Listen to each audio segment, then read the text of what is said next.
बहुत ज़्यादा होती है, हाई। और मोटर के जो मेंटेनेंस कॉस्ट है वो लो है। Maintenance cost is low. Motor को हमारा मेंटेनेंस कॉस्ट जो है कम होती है। अब दोस्तों हम देखते हैं जनरेटर के अंदर 7 नंबर पॉइंट क्या है।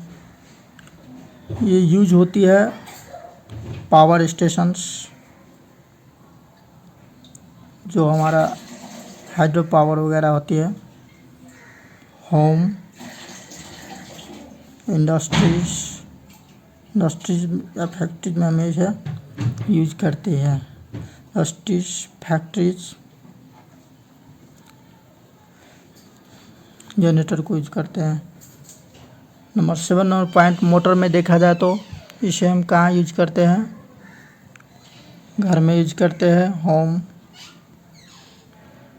इसे हम बाइक्स में भी यूज कर लेते हैं, कार्स में भी यूज कर लेते हैं, और जो होती है हेयर ड्रायर, लिफ्ट में इसे हम इस्तेमाल करते हैं। चलिए दोस्तों, धन्यवाद। कैसा लगा आप उसको लाइक, कमेंट, सब्सक्राइब करिएगा। कमेंट में अपना तर्क दीजिएगा वहाँ पर कैसा आपको वीडियो लगे। ओके, बाय, धन्यवाद।